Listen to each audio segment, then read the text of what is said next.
ಓ ನನ್ನ ದೇವ ನೀ ಜಗದ ಕಣ್ಣು, ನಿನ್ನನ್ನು ಮರೆಯಲಾರೆ. ಬಾಳೆಂಬ ಬನಕೆ ಭುವಿಗಿಳಿದು ಬಂದ ಮಂದಾರ ಪುಷ್ಪತಾರೆ, ಮಂದಾರ ಪುಷ್ಪತಾರೆ. ಓ ಗುರುವೆ ನಿನ್ನ ಶ್ರೀಚರಣಗಳಿಗೆ ನಮಿಸುವೆನು ನೂರು ಬಾರಿ. ವಾತ್ಸಲ್ಯದಿಂದ ಜ್ಞಾನವನು ನೀಡಿ ತೋರಿರುವೆ ಬಾಳದಾರಿ. ಎಲ್ಲರಿಗೂ ನಮಸ್ಕಾರ. ಇಲ್ಲಿಯವರೆಗೆ ಶ್ರೀಮನ್ ನಿಜಗುಣ ಶಿವಯೋಗೀಶ್ವರರ ಕೈವಲ್ಯ ಪದ್ಧತಿ ಜ್ಞಾನ ಪ್ರತಿಪಾದನಾ ಸ್ಥಳ ಸೂತ್ರ 15. ಅರಿವು ನೀನೆಂದು ಸದ್ಗುರು ಪೇಡೆ ತಿಳಿವನೆ ಜಾಣರ ದೇವ, ಅರಿವಿನೊಳು ಅನ್ಯ ಕಲ್ಪನೆಗಳನ್ನು ಉಳಿವನೆ ಜಾಣರ ದೇವ. ಅರಿವೇ ಪರಬ್ರಹ್ಮವೆಂದು ಭಾವಿಸುವನೆ ಜಾಣರ ದೇವ, ಅರಿವನೇ ನಿತ್ಯ ನಿರ್ಮಳವೆಂದು ನೆನೆವನೆ ಜಾಣರ ದೇವ. ಅರಿವೇ ನಿರ್ಗುಣ ನಿರ್ವಿಕೃತಿಯೆಂದು ಬಗೆವನೆ ಜಾಣರ ದೇವ, ಅರಿವಿಲ್ಲದುದೇ ಜಡಬಹುದೆಂದು ಬಿಡುವನೆ ಜಾಣರ ದೇವ. ಅರಿವೇ ಸದಾ ಆನಂದವೆಂದು ಅನುಭವಿಪನೆ ಜಾಣರ ದೇವ, ಅರಿವೇ ಸ್ವಯಂ ಜ್ಯೋತಿ ಎಂದು ಅರುಹಿಸುವನೆ ಜಾಣರ ದೇವ. ಇದನ್ನ ಇಲ್ಲಿವರೆಗೂ ನೋಡಿದಿವಿ. ಅರಿವಿನೋಳ್ ಇಲ್ಲೊಮ್ಮೆ ಮರಹೆಂದು ಬಲ್ಲನೆ ಜಾಣರ ದೇವ, ಅರಿವು ಅವಸ್ಥೆಗಳಿಗೆ ಪೆರತೆಂದು ಕಾಣ್ಬನೆ ಜಾಣರ ದೇವ. ಆ ಅರಿವಿನೊಳಗೆ ಈಗ ಅರಿವಿನ ಅನುಸಂಧಾನ ಏನು ಸತ್ಯವಸ್ತು ಇದೆಯೋ ಅದಕ್ಕೆ 5 ಲಕ್ಷಣಗಳು: ಇರುವು, ಅರಿವು, ಆನಂದ, ನಿತ್ಯ, ಪೂರ್ಣ. ಅದು ನನ್ನ ಲಕ್ಷಣ, ನಾನೇ ಆ ರೀತಿ ಇದ್ದೀನಿ. ನನ್ನ ಲಕ್ಷಣವನ್ನ ಅವ್ರು ಯಾವ ರೀತಿಯಾದ್ರೂ ಅನುಸಂಧಾನವನ್ನ ಮಾಡಿ ಈಗ ಜೀವಭಾವ ಅಂತ ಇದೆ, ನೀನೀಗ ಆತ್ಮವಸ್ತು ನೀನೇ ಇದೆಯಾ ಅಂತ ಗುರುಗಳು ಬೋಧಿಸ್ತಿದ್ದಾರೆ. ಯಾರು ಈ ರೀತಿಯಾಗಿ ಚಿಂತನವನ್ನ ಮಾಡ್ತಾರೋ ಇವರೇ ನಿಜವಾದ ಜಾಣ. ಯಾರು ದೇಹ ಸತ್ಯ ಜೀವ ಸತ್ಯ ಅಂತ ಮಾಡ್ತಾರೆ ಅವರು ಜಾಣರಲ್ಲ. ಅವರು ಉದ್ಧಾರ ಆಗೋದು ಬಹಳ ಕಷ್ಟ. ಅವರು ಕರ್ಮವೇ ಸತ್ಯ, ಜೀವ ಸತ್ಯ, ನಾನ್ ದೇಹ ಸತ್ಯ, ಇದು ಸತ್ಯ, ಜಗತ್ತು ಸತ್ಯ ಅಂತ ಅವನಿಗೆ ಎಷ್ಟು ಅಂತಾನೋ ಅಷ್ಟು ಜನ್ಮಾದಿಗಳಿಗೆ ಕಾರಣ ಆಗತ್ತೆ. ಯಾವಾಗ ಈ ಜೀವನೇ ನಾನಲ್ಲ ಅಂತಾನೋ ಅಂತವನಿಗೆ ಉಪದೇಶ ಪ್ರಾರಂಭ. ಇನ್ನು ಜೀವನಾಗೆ ನಾನು ವಿಚಾರ ಮಾಡ್ತೀನಿ ಅನ್ನೋರಿಗೆ ಅಲ್ಲ ಜ್ಞಾನ. ನಾನ್ ಜೀವನೇ ನಾನಲ್ಲ, ಸಾಧಕನು ನಾನಲ್ಲ, ಸಾಧಕನ ನಾನಲ್ಲ ಅಂತ ಪರಮಾರ್ಥ ಗೀತೆಯಲ್ಲಿ ಹೇಳ್ತಾರೆ. ಯಾರಿಗೆ ಆ ರೀತಿ ಅನಿಸುತ್ತೋ ಅವರಿಗೆ ಈ ಉಪದೇಶಗಳು, ಅವರಿಗೆ ಈ ಆತ್ಮಾನುಸಂಧಾನ. ಇನ್ನೂ ನಾನು ವ್ಯಕ್ತಿಯಾಗಿ ಜೀವನಾಗಿ ನಾನು ಮಾಡ್ಬೇಕು ಅಷ್ಟಿದ್ರು ಪರವಾಗಿರ್ಲಿಲ್ಲ, ದೇಹ ಭಾವ ಇದ್ರು ಪರವಾಗಿಲ್ಲ, ಹೆಂಡತಿ ಮಕ್ಕಳು ಸತ್ಯ, ಮೋಹ ಮಮಕಾರಗಳ ಸತ್ಯ, ದುಡ್ಡು ಸತ್ಯ, ಜಗತ್ತು ಸತ್ಯ, ನಾನ್ ಮನೆ ಕಟ್ಟಿರೋ ಸತ್ಯ, ನಾನು ಬುದ್ಧಿವಂತ, ಹೆಣ್ಣು ಗಂಡು ವಿಪರೀತ ಕೆಳಗ್ ಬಂದಿದ್ದಾನೆ. ಏನ್ ಮಾಡಿದ್ರು ಜ್ಞಾನ ಅಳವಡೋದಿಲ್ಲ.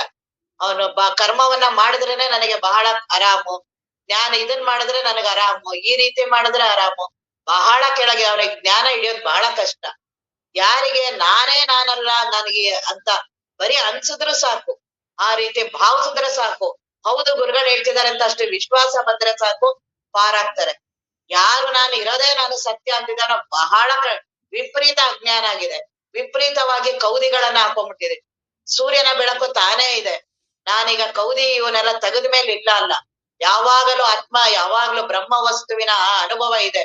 ಅದನ್ನ ಹೊಸದಾಗಿ ಪಡೆಯೋದು ಮಾಡೋದು ಇವುದನ್ನ ಯಾರು ಕೇಳ್ದಾಗ ಮಾಡಿದಾಗ ಬಹಳ ಚೆನ್ನಾಗಿ ಇರ್ತೀವಿ, ಆದ್ರೆ ವ್ಯಕ್ತಿಯಾಗೆ ಬದುಕ್ತಿರ್ತೀವಿ. ಏನ್ ಮಾಡಿದ್ರು ಪ್ರಜ್ಞೆ ಬರಲ್ಲ. ಯಾಕೆ? ಗುರುವಿನ ಮಾತಿನಲ್ಲಿ ವಿಶ್ವಾಸ ಇಲ್ಲ, ಆತ್ಮಜ್ಞಾನ ಪಡಿಬೇಕು ಅನ್ನುವ ಇಚ್ಛೆ ಇಲ್ಲ. ಇವೆರಡೇ ಕಾರಣ. ಬಾಕಿ ಇನ್ನೆಲ್ಲವೂ ಬರೀ ಅವೆಲ್ಲ ಸುಮ್ನೆ ನಾಟಕದ ಮಾತುಗಳು. ನನಗ್ ಹಂಗಾಗ್ತಿಲ್ಲ, ನನ್ಗೆ ಹಿಂಗಾಗ್ತಿಲ್ಲ, ನನ್ಗರ್ಥ, ಇವೆಲ್ಲಾ ಬರೀ ಶುದ್ಧ ಸುಳ್ಳು ನಾಟಕದ ಮಾತುಗಳು. ಇವನಿಗೆ ಇಚ್ಛೆ ಇಲ್ಲ ಆತ್ಮಜ್ಞಾನವನ್ನ ಪಡಿಬೇಕು, ಉದ್ಧಾರ ಆಗ್ಬೇಕು ಅನ್ನೋ ಯೋಗನೇ ಇಲ್ಲ.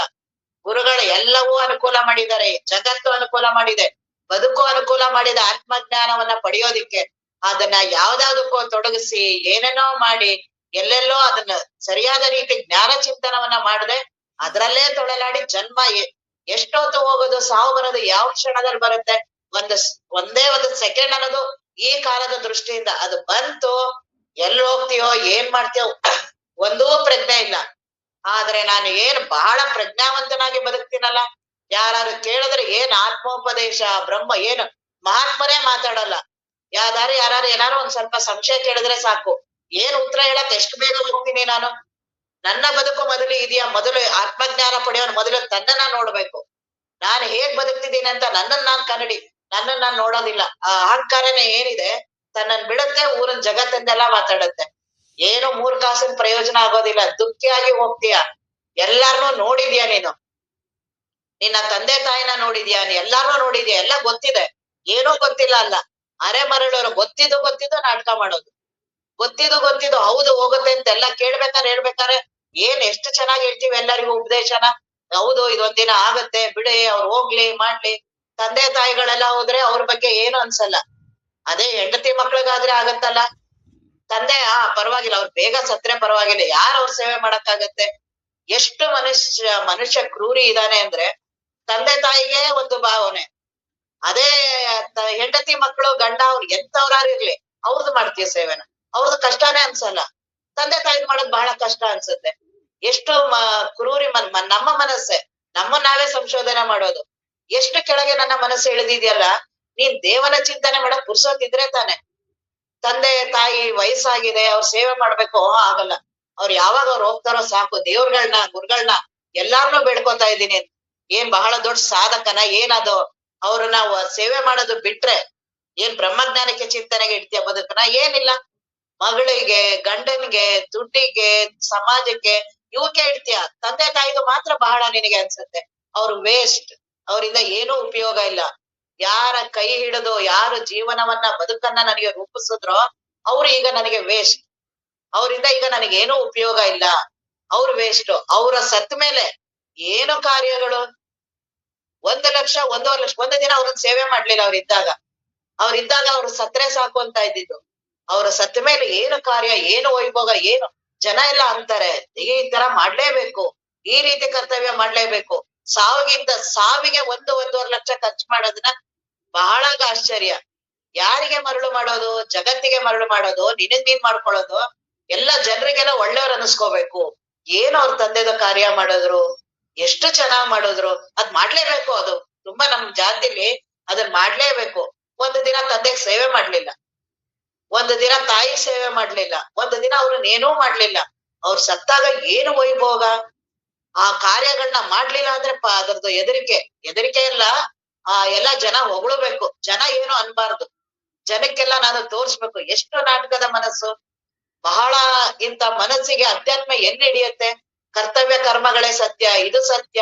ಇಂಥ ಮನಸ್ಸು ಸಾಧಕ ಮನಸ್ಸು ಎಷ್ಟು ಶ್ರೇಷ್ಠವಾಗಿರ್ಬೇಕು. ಅದು ಮಾಮೂಲಿ ಯಾವ್ದೋ ಸಣ್ಣ ಪುಟ್ಟ ಸಾಧನೆ ಮಾಡಕ್ ಹೋಗ್ತಿಲ್ಲ, ಆತ್ಮಜ್ಞಾನವನ್ನ ಪಡಿಬೇಕು ಅನ್ನುವ ಮನಸ್ಸು.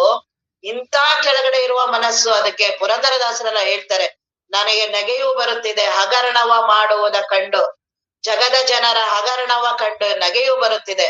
ಆ ಪುರಂದರದಾಸರು ಹೇಳ್ತಾರೆ, ಮಹಾತ್ಮರಿಗೆ, ಗುರುಗಳಿಗೆ, ದೇವ್ರಿಗೆಲ್ಲ ಕೊಡು ಅಂದ್ರೆ ಅವನಿಗೆ ಕೈಯೇ ಬರಲ್ಲ. ಬಹಳ ಲೆಕ್ಕಾಚಾರ ಅವರಿಗೆಲ್ಲ, ಅದ್ರದ್ದೆಲ್ಲ ಲೆಕ್ಕಾಚಾರ. ಅದೇ ಯಾವ್ದು ಹೆಂಡತಿ ಮಕ್ಕಳು ಇವ್ರಿಗಾದ್ರೆ ಏನೋ ಲೆಕ್ಕಾಚಾರ ಇಲ್ಲ. ಅದೇನೋ ಕೊನೆಗೆ ಅವನೇ ಗೊತ್ತಾಗುತ್ತೆ, ಅದಾದ್ರೂ ಬಿಡಲ್ಲ ಮೋಹ ಮಮಕಾರ. ಇಂಥ ಮನಸ್ಸಿಗೆ ಆತ್ಮಜ್ಞಾನದ ಚಿಂತನೆ ಇಲ್ಲಿ ಬರುತ್ತೆ. ಬರೀ ಇಲ್ಲಿ ಏನ್ ಕೇಳಿದ್ದು ಮಾಡಿದ್ದು ಮೇಲ್ಮೇಲೆ ತೇಲ್ ಹಾಗೆ ಹೋಗ್ತಿರುತ್ತೆ, ಒಳಗಡೆ ಇಳಿಯೋದೇ ಇಲ್ಲ. ಈ ಏನು ನಿಜಗುಣರ ಗ್ರಂಥ ಇದು ಚಿಂತನಾ ಪರ. ಇದನ್ನ ಹಾಡೋದು, ರಾಗವಾಗಿ ಹಾಡೋದು, ಪುರಂದರದಾಸರದು ಕನಕದಾಸರದು ವಚನಗಳನ್ನೆಲ್ಲ ಏನ್ ರಾಗವಾಗಿ ಹಾಡ್ತೀವಿ. ಅವ್ರು ಹಾಡು ಅಂತ ಹೇಳಿರೋದು, ಅದನ್ನ ಚಿಂತನ ಮಾಡು ಅಂತ ಹೇಳಿರೋದು. ನಿಜಗುಣರ ಗ್ರಂಥವನ್ನ ಹಾಡೋದಲ್ಲ, ಚಿಂತನ. ನಿನಗೆ ಸಂಶಯ ಬರ್ಬೇಕು ನಿನ್ನ ಬದುಕಿಗೆ, ನಿನಗೆ ಹೌದಾ ಇವ್ರು ಹೇಳ್ತಿರೋದು ನಿಜನಾ, ನನ್ನ ಅನುಭವಕ್ಕೂ ಇದಕ್ಕೂ ಏನು ಎಷ್ಟು ಈ ರೀತಿ ಯಾರಿಗೆ ಜಿಜ್ಞಾಸು ಚಿಂತನ, ಇವನ್ ಮಾತ್ರ ಆತ್ಮಜ್ಞಾನ ಪಡೆಯೋದು. ಇನ್ನೆಲ್ಲರೂ ಫಾಲೋವರ್ಸ್ ಆಗ್ತೀವಿ, ಏನಾದ್ರೂ ಆಗ್ತೀವಿ, ಒಂದು ದಿನ ಮರೆಯಾಗಿ ಹೊಟ್ಟೋಗ್ತೀವಿ. ಯಾರು ಕೇಳ್ತಾರೆ ಜಗತ್ತಲ್ಲಿ? ಯಾವ ದೊಡ್ಡ ಮನುಷ್ಯ ದೊಡ್ಡವ್ರೆ ಏನೂ ಇಲ್ದೆ, ಏನೋ ಅಡ್ರೆಸ್ ಇಲ್ಲ ಅವ್ರದ್ದು. ಈಗ ಯಾವ ಮಹಾತ್ಮನ ನೆನೆಸ್ಕೋತೀವಿ? ನಮ್ಮ ಅಪ್ಪವ್ರಂತವ್ರನ್ನ ಯಾರ್ ದಿನ ಅವ್ರನ್ನ ಸ್ಮರಣೆ ಮಾಡಿ ಅವ್ರನ್ನ ಯಾರು ಮಾಡ್ತೀವಿ? ಎಲ್ಲಾರುನು ಅವ್ರು ಏನ್ ದೇಹ ಬಿಟ್ಟಾಗ ಆ ಒಂದು ದಿನ ಏನ್ ಗುರುಗಳದ್ದು ಸ್ಮರಣೆ ಮಾಡಿದ್ದೇನೋ, ಅವ್ರದ್ದು ಹಾಕೊಂಡಿದ್ದೇನೋ ಸ್ಟೇಟಸ್, ಅವೆಲ್ಲ ಎಷ್ಟು ನಾಟಕ ಮಾಡ್ತೀವಲ್ಲ ನಾವು ಸಾಧಕ ಆಗಿ. ಹೇಳ್ತೀವಿ ನಾವು ಗುರುಗಳಿಗೆ ಭಾರ ಹಾಕಿದೀವಿ, ಜ್ಞಾನ ಚಿಂತನೆಗಾಗಿ ಬದುಕಿಟ್ಟಿದೀವಿ. ಹೌದಾ? ನಿನ್ನನ್ನೇ ನೀನು ನೋಡು, ಬರೀ ಮೋಸ ಮಾಡ್ಕೋತಿದ್ಯಾ, ನಿನಗ್ ನೀನೇ ಮೋಸ ಮಾಡ್ಕೋತಿದ್ಯಾ. ಗೊತ್ತಿದೆ ನಾನ್ ನಾಟಕ ಮಾಡ್ತಿದ್ದೀನಿ ಅಂತ ಮನಸ್ಸು ಹೇಳ್ತಾನೆ ಇರುತ್ತೆ. ಯಾರು ಹೊರಗಡೆಯವ್ರು ಹೇಳೋದ್ ಬೇಡ, ನನ್ನೊಳಗೆ ಹೇಳ್ತಾ ಇರುತ್ತೆ. ನೀನ್ ಮಾಡಿಲ್ಲ, ಬರೀ ಸುಮ್ನೆ ಹೇಳ್ತಾ ಇದೆ ಹೊರಗಡೆಯವ್ರಿಗೆ. ನಿನ್ನ ಮನಸ್ಸು ಅದು ಪದೇ ಪದೇ ಹೇಳ್ತಿರತ್ತೆ, ಅದನ್ನ ಮುಚ್ಚಿಸ್ಬೋ. ಆ ಮಾತನ್ನ ಕಡೆಗಣಿಸಿ ಬಹಳ ವೈಭವದಿಂದ ಈ ಅಹಂಕಾರ ನಾನಿದೆಯಲ್ಲ ಅದ್ ಬಹಳ ತೋರ್ಸ್ಕೊತಿರುತ್ತೆ. ನಾನ್ ಬಹಳ ಜ್ಞಾನಿ ಇದ್ದೀನಿ, ಬಹಳ ಚೆನ್ನಾಗಿ ಹೇಳ್ತೀನಿ, ಬಹಳ ಚೆನ್ನಾಗಿ ನಾನು ಅಧ್ಯಾತ್ಮದ ಜೀವನನೇ ಬದುಕ್ತಾ ಇದ್ದೀನಿ. ಇದರಿಂದ ಏನೂ ಪ್ರಯೋಜನ ಆಗಲ್ಲ. ಇಷ್ಟೇ ಅನುಭವನೂ ಒಳಗಡೆ ಬರಲ್ಲ. ನೀನು 100 ಕಡೆ ಪ್ರವಚನವನ್ನ ಕೇಳು, ಎಲ್ಲೂ ನಿನಗೆ ಅದರದ್ದು ನಿನಗೆ ಚಿಂತನೆನೇ ಬರ್ಲಿಲ್ಲ, ನಿನಗೆ ಆ ಸಂಶೋಧನೆಯ ಮನಸ್ಸೇ ಬರ್ಲಿಲ್ಲ ಅಂದ್ರೆ ಇನ್ನೂ ಕೋಟಿ ವರ್ಷ ಕೇಳಿದ್ರು ಬರಲ್ಲ. ನನಗೆ ಸಂಶಯ ಬರ್ಬೇಕು. ಗುರುಗಳ ಮಾತು, ಎಲ್ಲಾ ಮಹಾತ್ಮರಿಗೂ ಒಂದೊಂದೇ ಮಾತು ಮಾತಾಡಿದ್ದು. ಅವ್ರಿಗೇನು ಈ ತರ 20 ವರ್ಷ 30 ವರ್ಷ ಯಾರು ಪ್ರವಚನ ಕೇಳಿಲ್ಲ. ಯಾರ್ಯಾರು ದೊಡ್ಡ ದೊಡ್ಡ ಮಹಾತ್ಮರಾಗಿದ್ದಾರೆ, ಜ್ಞಾನಿಗಳಾಗಿದ್ದಾರೆ, ಒಂದೊಂದೇ ಮಾತುಗಳ ದರ್ಶನ ಅವರಿಗೆ ಗುರುವಿನ ಮಾತಿನಲ್ಲಿ ಅಷ್ಟು ವಿಶ್ವಾಸ, ಅಷ್ಟು ದೃಢ ವಿಶ್ವಾಸ. ಅವ್ರು ಹೇಳಿದ್ರು ಮುಗೀತು. ಅವ್ರ ಆತ್ಮವಸ್ತು ಅಂತ ಹೇಳ್ತಿದ್ದಾರೆ, ಹೌದಾ, ಅದು ಅವರಲ್ಲೇ ಚಿಂತನ ಮಾಡ್ಬೇಕು, ಅವರಲ್ಲೇ ಪ್ರಶ್ನೆ. ಗುರುಗಳೇ ನೀವ್ ಹೇಳ್ತಿರೋದಿಗೂ ನನ್ನ ಅನುಭವಕ್ಕೂ ಬಹಳ ವ್ಯತ್ಯಾಸ ಇದೆ. ಯಾರು ಹೌದು ಗುರುಗಳು ಹೇಳಿದ್ರು, ಹೌದು ಗುರುಗಳು ಹೇಳಿದ್ಮೇಲೆ ಅದ್ ಇರ್ಲೇಬೇಕು. ಈ ತರ ಮಾಡೋನ್ ಅಲ್ಲ, ಇವನ್ ಸಾಧಕನೇ ಅಲ್ಲ ಇವನು. ಅವ್ರು ಹೇಳಿದ ತಕ್ಷಣ ನಿನ್ಗೆ ಅನುಭವ ಬಂದ್ಬಿಡ್ತಾ? ಒಂದು ದಿನ ನಾನು ಅನ್ನಿಸ್ತಾ ಗುರುಗಳ ಹತ್ರ ಹೋಗಿ ಕೇಳ್ಬೇಕು, ನೀವ್ ಹೇಳ್ತಿದ್ದೀರಾ ದೇಹ ನಾನಲ್ಲ ಅಂತ. ನನಗೆ ದೇಹದ ಎಲ್ಲಾ ಅನುಭವಗಳು ಇದೆ, ಅಷ್ಟು ಸುಲಭ ಅಲ್ಲ ದೇಹದ ಅನುಭವ ಹೋಗೋದು. ಅದಕ್ಕೆ ಹಗಲಿರುಳು ಅದನ್ನ ಚಿಂತನ ಮಾಡ್ಬೇಕು. ಕೋಟಿ ಪಟ್ಟು ಚಿಂತನ, ಶ್ರವಣದ ಕೋಟಿ ಪಟ್ಟು ಚಿಂತನ. ಅದಕ್ಕೆ ಬಹಳ ತುಂಬಾ ಸಹಾಯ ಆಗೋದು ಈ ನಿಜಗುಣರ ಗ್ರಂಥ. ಜ್ಞಾಪಕನೇ ಬರಲ್ಲ. ಶ್ರವಣವನ್ನ ಇಲ್ಲಿ ಕೇಳಿ ಇಲ್ಲಿಂದ ಮುಗಿಸಿದ್ಮೇಲೆ ಅಲ್ಲೇನ ಮಾತಾಡಿ ಮುಗೀತೀನಿ, ನಾಳೆವರೆಗೂ ಜ್ಞಾಪಕನೇ ಬರಲ್ಲ. ಚಿಂತನ ಮಾಡ್ಬೇಕಂತಾನೆ ಅನ್ಸೋದಿಲ್ಲ. ದೇವ್ರು ಗುರುಗಳು ಎಲ್ಲ ಪಾರ್ಟ್ ಟೈಮ್. ಆದ್ರೆ ಹೇಳ್ಬೇಕಾದ್ರೆ ಮಾತ್ರ ನಾನು ಜ್ಞಾನಕ್ಕಾಗಿ ಬದುಕನ್ನ ಇಟ್ಟಿದ್ದೀನಿ. ಆಗ್ಲೇ 70-80 ವರ್ಷ ಎಲ್ಲಾ ಬದುಕು ಆಗ್ಲೇ ದೇಹ ಶಿಥಿಲ ಆಗ್ತಾ ಬಂದಿದೆ. ಎಲ್ಲರೂ ಹಗ್ಲು ಹೋಗಿದ್ದಾರೆ, ಗುರುಗಳು ಸಹ ಹಗ್ಲೋಗಿದ್ದಾರೆ. ಆದ್ರೂ ನನಗ್ ಪ್ರಜ್ಞೆ ಬರಲ್ಲ. ಅದನ್ನ ಬರೀ ಅರ್ಥ ಮಾಡ್ಕೊಂಡು ಶಬ್ದ ಜ್ಞಾನವನ್ನ ಮಾಡ್ಕೊಂಡು ಅದರಲ್ಲೇ ಓಡಾಡಿ ಮಾಡಿ ಬಹಳಷ್ಟು ಎಲ್ಲಾರ ಹತ್ರನೂ ಮಾಡಿ ಅವರು ನಮಗೆ ಏನ್ ಮಹಾತ್ಮರು, ಏನ್ ಆತ್ಮಜ್ಞಾನಿಗಳು ನೀವು ಅಂತ ಅವ್ರು ಹೇಳೋದು, ನಾವು ಅವ್ರಿಗೆ ಹೇಳೋದು, ಒಬ್ರಿಗೊಬ್ರು ಹೇಳ್ಕೊಂಡು ಇಬ್ರು ಹೊರಟೋಗದ್ ಕೊನೆಗೆ. ಇದರಿಂದ ಆತ್ಮಜ್ಞಾನ ಆಗತ್ತಾ? ಆತ್ಮಜ್ಞಾನ ಆಗುವ ಸಾಧಕ ಬಹಳ ವಿವೇಕಿಯಾಗಿರ್ಬೇಕು, ಯಾವುದಕ್ಕೂ ಒಳಗಾಗ್ಬಾರ್ದು. ಇನ್ನೂ ಪೂರ್ತಿ ಕೆಳಗಿರುವ ಮನಸ್ಸಿಗೆ ಇನ್ನೂ ಸಾಧಕನೇ ಆಗಿಲ್ಲ, ಇನ್ನೆಲ್ಲಿ ಶ್ರವಣಾದಿಗಳು ಫಲ ಕೊಡುತ್ತೆ? ನನ್ನ ನಾನೇ ಅದಕ್ಕೆ ಯಾರೂ ಹೊರಗಡೆಯವರಲ್ಲ, ನನಗ್ ನಾನೇ ಅಂತರಂಗದಲ್ಲಿ ನಾನೇ ನೋಡ್ಬೇಕಾಗಿರೋದು. ನಾನು ನಿಜವಾಗ್ಲೂ ನನಗೆ ಆತ್ಮಜ್ಞಾನ ಬೇಕಿದ್ಯಾ ಅಂತ ನಾನೇ ಪರೀಕ್ಷೆ ಮಾಡು. ನನಗೆ ಆತ್ಮಜ್ಞಾನ ಬೇಕು ಅಂತ ನನಗೆ ಅನ್ಸಿದ್ರೆ ನಾನು ಹೇಗೆ ಆರಾಮಾಗಿ ಮನೆಯಲ್ಲಿ ಇರ್ತೀನಿ? ನಾನು ಹೇಗೆ ಹೆಂಡತಿ ಇದು ಜ್ಞಾಪಕನೇ ಬರಲ್ಲ. ಇವತ್ತು ಯಾವ ಸೂತ್ರ ಮಾಡ್ತಾರೆ, ನಾಳೆ ಇಲ್ಲಿ ಬಂದಾಗ ತೆಗಿಯೋದು. ನನಗೆ ಚಿಂತನೆನೇ ಬರಲ್ಲ, ಎಲ್ಲವೂ ಆ ಮನಸ್ಸಿನ ಮೇಲೆ ಹಾಕೋದು. ನನ್ ಮನಸ್ಸು ಏಕಾಗ್ರತೆನೇ ಇಲ್ಲ. ನನ್ ಮನಸ್ಸಿಗೆ ಯಾಕೋ ಏನ್ ಹೇಳ್ತಿರೋದು ಅರ್ಥನೇ ಆಗಲ್ಲ. ನನಗೆ ತಿಳುವಳಿಕೆ ಬದುಕಿಟ್ಟಿರೋದೇ ಯಾವ್ದಕ್ಕಿಟ್ಟಿದ್ಯಾ ನೋಡು ನಿನಗ್ ನೀನೆ. ಹಗಲು ಇರುಳು ಹೆಂಡತಿ ಮಕ್ಕಳು ದುಡ್ಡು ಅವ್ರು ಇವ್ರು 24 ಗಂಟೆ ಅದೇ ವಾಸನ, ಅದನ್ನೇ ಮಾಡಿರುವ ಮನಸ್ಸು. ಅದ್ ಮನಸ್ಸಿಗೆ ನಾನು ಯಾವ್ದು ಹಾಕ್ತೀನಿ ಅದ್ ಹಾಕತ್ತೆ. ನಾನ್ ಮನಸ್ಸಿಗೆ ಜ್ಞಾನ ಚಿಂತನ ಕೊಟ್ಟೆ, ಅದು ಜ್ಞಾನ ಚಿಂತನ ಮಾಡುತ್ತೆ. ನಾನು ಅದಕ್ಕೆ ಸಂಸಾರದ ಕೊಟ್ಟಿದ್ದೀನಿ, ಅದನ್ನ ಮಾಡುತ್ತದು. ಪುನಃ ಬಂದು ಗುರುಗಳ ಹತ್ರನೇ ಹೇಳೋದು, ಗುರುಗಳೇ ಅದ್ ಏನ್ ನೀವ್ ಹೇಳ್ತಿದ್ದೀರ ಅದು ಅರ್ಥನೇ ಆಗ್ತಿಲ್ಲ, ಏನೋ ಜ್ಞಾಪಕನೇ ಬರಲ್ಲ ನನಗೆ. ಯಾಕೆ ಸುಮ್ನೆ ನಾಟಕ ಮಾಡ್ಕೊಂಡು ಒಂದು ದಿನ ಹೊರಟೋಗ್ತೀಯ, ಯಾರೂ ಬರಲ್ಲ ಸಹಾಯಕ್ಕೆ, ಬಹಳ ದುಃಖಿಯಾಗಿ ಹೋಗ್ತೀಯ. ಗೊತ್ತಿಲ್ಲದೆ ಇರೋರೇನೋ ಪರವಾಗಿರ್ಲಿಲ್ಲ, ಆತ್ಮಜ್ಞಾನ ಗೊತ್ತಿಲ್ಲ ಜಗತ್ತಲ್ಲಿ ಅವರೇ ಇನ್ನೂ ಪರವಾಗಿಲ್ಲ, ಶ್ರೇಷ್ಠ ಏನೋ ಒಂದ್ ಬದುಕ್ತಾ ಇದ್ದಾರೆ. ಗೊತ್ತಿದ್ದು ಎಲ್ಲವೂ ಗೊತ್ತಿದ್ದು ಗುರುಗಳು ಸಿಕ್ಕಿ ಆತ್ಮಜ್ಞಾನದ ಮಹತ್ವ ಗೊತ್ತಿದ್ದು ಆ ಮಾರ್ಗವನ್ನ ಗೊತ್ತಿದ್ದು ಅವುಗಳನ್ನ ಬರೀ ಹೊರಗಡೆ ಮಾತಾಡ್ಕೊಂಡ್ ಮಾಡಿ ಬದುಕಿನ ಒಳಗಡೆ ಅಂತರಂಗದ ಒಳಗಡೆ ಅದನ್ನ ಇಳಿದಿಲ್ಲ ಅಂದ್ರೆ ಏನೂ ದೇಹದ ದುಃಖ ಹೋಗೋದಿಲ್ಲ. ಹಾಗಾಗಿ ಆ ಆತ್ಮಾನುಸಂಧಾನ ಅಷ್ಟು ಸುಲಭ ಅಲ್ಲ.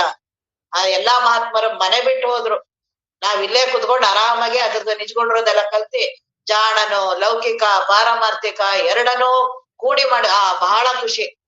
ಸಂಸಾರನೂ ಮಾಡ್ಕೊಂಡು ಆತ್ಮಜ್ಞಾನನೂ ಪಡಿತೀನಿ. ಆಗತ್ತಾ ಅದು? ಯಾವ ಮಹಾತ್ಮರ ಆ ರೀತಿ ಮಾಡಿದಾರೆ? ಏನೋ ಸ್ವಲ್ಪ ಉಪಚಾರಕ್ಕೆ ಒಂದ್ ಸ್ವಲ್ಪ ಹೇಳಿರ್ತಾರ ಅದನ್ನ ಸತ್ಯ. ಆ ಶರಣರು ಹೇಳಿರ್ತಾರೆ ಏನದು, ಸತಿಪತಿಗಳೊಂದಾದ ಭಕ್ತಿ ಶಿವನಿಗೆ ಅಪ್ಪೋದು. ಬಹಳ ಖುಷಿ ಆಗ್ಬಿಡ್ತು. ಅವ್ರ ಶರಣರ ಜೀವನವನ್ನ ನೋಡಿದೀರಾ? ಒಬ್ರು ಶರಣರ ಮಹಾತ್ಮರು ನಮ್ಮಂಗೆ ದುಡ್ಡು ಕಾಸು ಹೆಂಡತಿ ಮಕ್ಕಳು ಎಲ್ಲಾರ ಜೊತೆನೂ ಇದ್ದು ಅವರು ಸತಿಪತಿಗಳಾಗಿದಾರ. ಅವರ ಬದುಕು ಒಬ್ಬೊಬ್ರ ಬದುಕನ್ನ ಅಧ್ಯಯನ ಮಾಡ್ಬೇಕು, ಅದನ್ನ ಅವ್ರನ್ನೆಲ್ಲ ನೋಡ್ಬೇಕು. ಅವ್ರನ್ನೆಲ್ಲ ಅವ್ರು ಹಿಂದೆಂಗೆ ನಾಳೆಂಗೆ ಏನಾದ್ರು ನಾನ್ ಕೂಡಿಟ್ರೆ ನಿಮ್ಮ ಆಣೆ ನಿಮ್ಮ ಪ್ರಮಥರಾಣೆ. ಅವ್ರು ಸ್ವಲ್ಪ ಏನಾದ್ರು ಈ ಆಯ್ದಕ್ಕೆ ಮಲ್ಲಮ್ಮ ಈಸಕ್ಕೆ ಆಸೆ, ಅವ್ರ ಏನು ಎಂತದು ಶರಣ, ಅವ್ರು ಇವತ್ ನಾಳೆಗೆ ಕೂಡಿಡಬಾರ್ದು, ಸಂಗ್ರಹ ಮಾಡಬಾರ್ದು. ಯಾಕೆಂದ್ರೆ ಸಂಗ್ರಹ ಮಾಡಿದ್ರೆ ಮನಸ್ಸು ಅದು ದೇವನಿಗೆ ಚಿಂತನೆಗೆ ಮಾಡಲ್ಲ, ಅದು ದೇವ ಚಿಂತನೆ ಮಾಡಲ್ಲ. ಯಾವುದಾದರೂ ವಸ್ತುಗಳು ನೀವೇ ಮನೆಯಲ್ಲಿ ನೋಡಿ, ನಿಮ್ಮ ಮನಸ್ಸು ಎಷ್ಟು ವಸ್ತುಗಳನ್ನ ವಿಧಗಳನ್ನ ಇಟ್ಟಿದೆ ಅಂತ ನಿಮ್ಮ ಮನೆಯಲ್ಲಿ, ನಿಮ್ಮ ಕೊಠಡಿಯಲ್ಲಿ ನಿಮ್ಮ ವಸ್ತುಗಳನ್ನ ನಾವೇ ಹೋಗಿ ನೋಡೋದು. ಅದನ್ನ ನಮ್ಮ ಅಪ್ಪವ್ರು ಹೇಳ್ತಿದ್ರು, ನೀವು ಸಾಧಕ ಅಂತಿರಲ್ಲ, ನೀವು ಎಷ್ಟು ವೇಸ್ಟ್ ಆಗಿರೋಂತ ಸಾಮಾನುಗಳನ್ನ ಇಟ್ಟಿದ್ದೀರಾ, ಅದು ಮುಂದೆ ಒಂದಿನ ಬರುತ್ತೆ. ಮುಂದೆ ಒಂದಿನ ಈ ವಸ್ತು ಬರುತ್ತೆ, ಯಾವ್ದನ್ನೂ ಎಸೆಯಕ್ ಬಿಡಲ್ಲ, ಮುಂದೆ ಒಂದಿನ ಬರುತ್ತೆ ಇವೆಲ್ಲ. ಇವನ್ ಸಾಧಕ ಇಲ್ಲಿ ಕೆಳಗಡೆನ ಇಷ್ಟೊಂದು ಮನಸ್ಸು ಕೆಳಗಿದೆ, ನೀನ್ ದೇಹ ನಾನಲ್ಲ ಅಂತ ಯಾವಾಗ ಅಂತೀಯ? ಅದಕ್ಕೆ ಅದು ಬರೀ ಬುದ್ಧಿಯ ತಿಳುವಳಿಕೆ. ಅವರು ಬಾಕಿಯವ್ರು ಅದಕ್ಕೆ ಅಂತಾರೆ, ಜ್ಞಾನ ಬರೀ ನೀವು ಮಾತಾಡ್ತೀರಾ ಏನು ಮಾಡಲ್ಲ. ಯಾಕಂದ್ರೆ ಈ ರೀತಿ ಜ್ಞಾನ ಚಿಂತನ ಅವ್ರು ಹೇಳೋದು ಸರಿ ಇದೆಯಲ್ಲ, ಬರೀ ನಾವು ಅದನ್ನ ಬಳಸ್ತೀವಿ ಎಲ್ಲಾರ್ಗು ಹೇಳಕ್ಕೆ ಮಾಡಕ್ಕೆ. ಜ್ಞಾನ ನಾನು ಆತ್ಮ ಅಲ್ಲ, ದೇಹ ನಾನಲ್ಲ ಅನ್ನಲ್ಲ. ಬದುಕ್ ಮಾತ್ರ ನಾನ್ ದೇಹನೇ ನಾನು, ದೇಹ ನಾನು ಅಂದ್ರೂ ಪರವಾಗಿಲ್ಲ, ನಾನು ಆ ವಸ್ತುನೇ ನಾನು, ಇಂಥದೇ ನಾನು, ಇಂಥ ಮನೆಯವ್ರು ನಾನು, ಇಂಥ ಬಹಳ ಕೆಳಗಡೆವರೆಗೂ ಹೋಗಿದ್ಯಲ್ಲ. ನನ್ನ ಸಾಧಕ ಜೀವನ ಇದೆಯಾ? ನಾನು ಮೊದಲು ಸಾಧಕ ಇದೀನ ನೋಡು, ಪರೀಕ್ಷೆ ಮಾಡು. ಮೊದಲು ನಾನು ಸಾಧಕ ಇದೀನ? ಹೊರಗಿನ ಚಿಂತೆಯ ಬರಿಗತ ಗೋಷ್ಠಿಗಳನ್ನೆರೆಗಳೆದು ಹೊರಗಣ ಚಿಂತೆಯನ್ನ ಮೊದ್ಲು ಬಿಡ್ಬೇಕು. ಮೊದ್ಲೇ ಹೊರಗಿನ ಚಿಂತೆಗಳನ್ನ ಬಿಟ್ಟಿಲ್ಲ. ಯಾರ್ಯಾರು ಯಾವ್ದಾವ್ದು ಗುರುಗಳು ಹೇಳ್ತಾರೆ ಅವ್ರೆಲ್ಲರ ಹತ್ರನೂ ಇದು ಗುರುಭಕ್ತಿ ಹೇಗಾಗತ್ತೆ? ಯಾರು ಒಬ್ರು ಗುರುಗಳನ್ನ ಹಿಡಿದು ಅವರಲ್ಲಿ ತನ್ಮಯವಾಗಿ ಅರ್ಪಿಸ್ಕೋಬೇಕಲ್ಲ. ಆ ಗುರುಗಳು ಸಾಯಿಬಾಬಾ ಅವರು ಬಹಳ ಶ್ರೇಷ್ಠ. ಅವ್ರುನು ಬರೀ ಜ್ಞಾನನೇ ಹೇಳ್ತಾರೆ. ಇವರು ಬಹಳ ಜ್ಞಾನವನ್ನ ಹೇಳ್ತಾರೆ. ಅವರು ಅದನ್ನ ಎಲ್ಲಾರು ಅವ್ರವ್ರು ಅದನ್ನ ಹೇಳ್ತಾರೆ. ನಿನಗ್ಯಾವ್ ಬೇಕಾಗಿದೆ? ಯಾರು ಒಬ್ರು ಗುರುಗಳನ್ನ, ಎಲ್ಲಾ ಮಹಾತ್ಮರ ಜೀವನವನ್ನ ನೋಡಿ ಒಬ್ರೇ ಗುರುಗಳ ಹತ್ರ ಹೋಗಿ ಅವ್ರ ಆತ್ಮಜ್ಞಾನವನ್ನ ಪಡೆದಿರೋದು. ಬಾಕಿಯವರೆಲ್ಲರೂ ಶ್ರೇಷ್ಠ ಅಲ್ಲ. ನನಗ ಅವರು ಗುರುಗಳಲ್ಲ. ಹೌದು, ಡಾಕ್ಟರ್ಗಳು ಜಗತ್ತಲ್ಲಿ ತುಂಬಾ ಇದ್ದಾರೆ. ಯಾರು ನನ್ನ ಕಾಯಿಲೆಯನ್ನ ಕಡಿಮೆ ಮಾಡ್ತಾರಲ್ಲ ಅವ್ರು ನಿಜವಾದ ಗುರುಗಳು. ಅಂತ ಗುರುಗಳಲ್ಲಿ ಏಕಾಗ್ರತೆಯಿಂದ ಬಹಳ ನಿಷ್ಠೆಯಿಂದ ಆತ್ಮಜ್ಞಾನವನ್ನ ಪಡಿಬೇಕು. ಎಲ್ಲಾ ಮನಸ್ಸನ್ನ ಹರಿದು ಹಂಚೋಗಿ ಆ ಅಂತರ್ಮುಖ ಹೇಗಾಗತ್ತೆ? ಆ ಮನಸ್ಸಿಗೆ ಒಂದು ಸಾಮರ್ಥ್ಯ ಬೇಕಲ್ಲ, ಏಕಾಗ್ರತೆ ಬೇಕಲ್ಲ. ಅದಕ್ಕೆ ವಿವೇಕನೇ ಇಲ್ದೆ ನಾನ್ ಸಾಧಕನೇ ಅಲ್ದೆ ಆತ್ಮಜ್ಞಾನವನ್ನ ನಾನು ಇನ್ನೂ ಕೋಟಿ ವರ್ಷ ಮಾತಾಡ್ಲಿ ಏನೂ ಆಗೋದಿಲ್ಲ. ಆತ್ಮಜ್ಞಾನದ ಸುಳುವು ಒಂದು ಹೆಜ್ಜೆನೂ ನಾವು ಒಳಗ್ ಹೋಗೋದಿಲ್ಲ. ಮೊದಲ ಸಾಧಕ ಆಗ್ಲೇಬೇಕು. ಅದಕ್ಕೆ ಬಹಳವಾಗಿ ನಿಜಗುಣರು ಪ್ರತಿಯೊಂದು ಹಂತವನ್ನು ನಾವು ಈ ತರ ಮಾಡ್ತೀವಿ ಅಂತಾನೆ ಅವ್ರು ಹೇಳ್ತಿದ್ದಾರೆ. ಸಾಧಕ ಹೇಗಿರ್ತಾನವನು? ರಾಗಿ ವಿರಾಗಿಗಳಿಂದೆಳೆಯೊಳಗೆ ಆಗಳೆ ತೋರು ತಿಹರವರೊಳಗೆ ಮುಕ್ತಿ ಸುಖಂ ಸಂಸಾರದೊಳುಂಟು ಮುಕ್ತಿಯ ನೈಯರಲ್ ಅದರೊಳೇನುಂಟು. ಆ ರೀತಿ ಇರ್ತಾರಂತ ಇಬ್ರು ಜಗತ್ತಲ್ಲಿ. ನಾವೇನ್ ಮಾಡ್ತೀವಿ? ನಾವ್ ಹಂಗಲ್ಲ. ಬಾಕಿಯವರೆಲ್ಲಾರು ಜಗತ್ತಲ್ಲಿರೋರನ್ನ ರಾಗಿ, ನಾನು ವಿರಾಗಿ. ನಾನು ಹೌದಾ? ನಾನು ವಿರಾಗಿ ರೀತಿ ಬದುಕಿದ್ಯಾ ನಂದು? ಸಣ್ಣ ಸಣ್ಣ ಒಂದು ವಿಷಯಗಳು, ಒಂದೊಂದು ವಸ್ತುಗಳಿಗೆ ಪ್ರಾಣ ಬಿಡ್ತೀನಿ ನಾನು. ₹1 ಕೊಡೋದನ್ನ ಏನಾದ್ರು ಹೆಚ್ಚು ಕಡಿಮೆ ಕೊಟ್ಬಿಟ್ಟೆ ಯಾರಿಗಾದ್ರು, ತರಕಾರಿಯವ್ರಿಗೂ ಅವತ್ತು ಆರಾಮಾಗಿ ಇದ್ಬಿಟ್ರೆ ನಾನು. ರಾಗಿ ವಿರಾಗಿ, ನಾವು ರಾಗಿಗಳಲ್ವಾ ನಾವು? ನನ್ನ ಮನಸ್ಸು ಎಲ್ಲೆಲ್ಲಿ ನೋಡಕ್ ನನಗ್ ಪುರ್ಸೊತ್ತೇ ಇಲ್ಲ. ನಾನು ಆಗ್ಲೇ ಒಂದು ಅದನ್ನ ಬಾಕ್ಲು ಕ್ಲೋಸ್ ಮಾಡ್ಕೊಂಡ್ಬಿಟ್ಟಿರ್ತೀನಿ. ನಾನು ಒಳ್ಳೆಯವನಿದ್ದೀನಿ, ನಾನ್ ಬಹಳ ಸಾಧಕ ಇದ್ದೀನಿ, ನಾನು ಯಾವ್ದಕ್ಕೂ ಇದಾಗಿಲ್ಲ, ನಾನ್ ದಿನಾ ಶ್ರವಣ ಕೇಳ್ತೀನಿ, ದಿನಾ ಗುರುಗಳ್ ಮಾಡ್ತೀನಿ, ನಾನು ಇವನ್ನೆಲ್ಲ. ಯಾರು ಹೇಳ್ತಾ ಇರೋದು? ತಾನೇ. ಗುರುಗಳೇನಾದ್ರು ಒಂದು ದಿನ ಹೇಳಿದ್ರ? ಹೋಗಿ ಗುರುಗಳ ಹತ್ರ ಒಂದು ದಿನ ನಾನು ಕೇಳಿದ್ವ ಪ್ರಾಮಾಣಿಕವಾಗಿ? ನನ್ನ ಮನಸ್ಸು ಈ ರೀತಿ ಇದೆ, ನನ್ನ ಬಯಕೆ ಈ ರೀತಿ ಇದೆ, ನನಗೆ ಯಾವುದು ದೇಹಾಭಿಮಾನ, ನನಗೆ ದೇಹದ ಅನುಭವ, ದೇಹ ನಾನಲ್ಲ ಅಂತಿದ್ದೀರಾ, ನನ್ನ ಅದರ ಅನುಭವ ಒಂದು ದಿನ ಒಬ್ರು ಗುರುಗಳ ಹತ್ರ ಹೋಗಿ ಕೇಳಲಿಲ್ಲ. ನಾವೆಲ್ಲಾ ಗುರುಗಳ ಹತ್ರ ಹೋಗಿ ಬಹಳ ನಾಟಕ ಮಾಡಿದ್ವಿ. ನಾನ್ ಬಹಳ ದೊಡ್ಡ ಸಾಧಕ ಇದ್ದೀನಿ. ಅಲ್ಲೋಗಿ ಬರೀ ಜ್ಞಾನ ಚಿಂತನವನ್ನ. ಮೊದಲು ಬದುಕು ನೀನ್ ಸಾಧಕ ಇದೆಯಾ? ರಾಗಿ ವಿರಾಗಿಗಳು ಭುಕ್ತಿ ಸುಖಂ ಸಂಸಾರ, 24 ಗಂಟೆ ಭುಕ್ತಿ ಸುಖದಲ್ಲೇ ಇದೀವಿ ನಾವು. ಆದ್ರೆ ನಾವು ಆತ್ಮಜ್ಞಾನವನ್ನ ಪಡೆಯೋಕ್ ಹೊರಟಿರುವ ಸಾಧಕರು. ಇಲ್ಲಿಂದ ನೀವೇ ಪ್ರಾಮಾಣಿಕವಾಗಿ ಒಂದು ದಿನದ ನಿಮ್ಮ ಏನು ದಿನಚರಿ ಇದೆಯಲ್ಲ ಬರೀರಿ, ನಿಮಗ್ ನೀವೇ ಬರ್ದು ನೋಡಿ. ನೀವು ಇದೀರ ಸಾಧಕರು. ಮೊದಲು ಭುಕ್ತಿ ಸುಖಮಲ್ಲೇ ಇದೀರಾ ನೀವು. ಯಾವ್ದ್ರ ಭುಕ್ತಿ ಸುಖ ಅಂದ್ರೇನು? ಈ 5 ಇಂದ್ರಿಯಗಳನ್ನ 24 ಗಂಟೆ ಬಳಸೋದು. ಕಣ್ಣನ್ನ ಮೊಬೈಲಲ್ಲಿ ದೇವ್ರದ ಬರುತ್ತೆ, ಅಲ್ಲೂ ದೇವ್ರದೇ ಮಾಡ್ತೀನಿ ಅಂತ ಸುಮ್ನೆ ನಾಟಕ ಮಾಡ್ತಿದೆ ಮನಸ್ಸು, ಗೊತ್ತಿಲ್ಲ. ಮೊಬೈಲಲ್ಲಿ ಆತ್ಮಜ್ಞಾನ ಆಗತ್ತಾ? ಮೊಬೈಲಲ್ಲಿ ಕೇಳಿದ್ರೆ ಆತ್ಮಜ್ಞಾನ ಆಗುತ್ತೆ. ಎದುರುಗಡೆ ಕುತ್ಕೊಂಡು ಮಹಾತ್ಮರ ಹತ್ರ ತತ್ವಮಸಿ ಆ ಶ್ವೇತಕ್ಕೆ ಅಂತವ್ರಿಗೆ ಆಗದ್ ಬಹಳ ಕಷ್ಟ ಇತ್ತು. ನಾನು ಯಾವಾಗ್ಲೂ 24 ಗಂಟೆ ಭುಕ್ತಿ ಸುಖ ಸಂಸಾರದಲ್ಲಿ ಎಲ್ಲ ಅನುಭವಿಸಿ ಇಲ್ಲಿ ಬಂದು ಏನೋ ಒಂದು ಕೇಳಿ ಒಂದ್ 4 ಮಾತಾಡಿ ಎಲ್ಲಾರ ಹತ್ರ ಶಬಾಷ್ ಅನ್ನಿಸ್ಕೊಂಡು ಆತ್ಮಜ್ಞಾನ ಆಗತ್ತಾ? ದೇಹದ ದುಃಖ ಅಷ್ಟು ಸುಲಭ ಹೋಗೋದಿಲ್ಲ. ಆದ್ರೆ ನನಗ್ ಮೊದ್ಲು ಸಾಧಕ ಆಗ್ಬೇಕು. ಸಾಧಕ ಆದ್ರೆ ಈಗ ಏನ್ ನಿಜಗುಣರು ಹೇಳ್ತಿದಾರಲ್ಲ, ಇದ ಅನುಭವ ಅನುಸಂಧಾನ ಪ್ರಾರಂಭ ಆಗತ್ತೆ. ಇಲ್ಲಾಂದ್ರೆ ಬರೀ ಹೊರಗಡೆ. ಹಾಗಾಗಿ ಸಾಧಕ ಭುಕ್ತಿ ಸುಖ ಸಂಸಾರ, ನನಗೆ ಭುಕ್ತಿ ಸುಖದಲ್ಲೇ ಬಹಳ ಇದೆ ಅಂತ. ನಾವು ನನ್ನನ್ ಬಿಟ್ಟು ಅವರೆಲ್ಲರೂ ಭುಕ್ತಿ, ಅವನು ಭುಕ್ತಿ ಸುಖದಲ್ಲೇ ಇದ್ದಾನೆ. ಅವನು ಯಾವಾಗಲೂ ಹೆಂಡತಿಯ ಮೋಹದಲ್ಲೇ ಇರ್ತಾನೆ, ಮಕ್ಕಳ ಇದ್ರಲ್ಲೇ ಇದ್ದಾನೆ. ಈ ದಿನ ನೋಡು, ನಾನು ಅದೇ ಮಾಡ್ತಿದ್ದೀನಿ. ಇನ್ನು ನನಗಿಂತ ಅವರೇ ಇನ್ನು ಕಡಿಮೆ ಇರ್ತಾರೆ. ನಾನು ಸಹ ಭುಕ್ತಿ ಸುಖ 24 ಗಂಟೆ ಅದೇ ಮಾಡ್ತಿರ್ತೀನಿ. ಯಾವಾಗ ನಾನು 1 ಗಂಟೆ ಏಕಾಂತವಾಗಿ ಕೂತ್ಕೊಂಡು ನನ್ನ ಮನಸ್ಸು ಏನ್ ಮಾಡ್ತಿದೆ ಅಂತ ಒಬ್ರು ಹೇಳಿ ನೋಡೋಣ.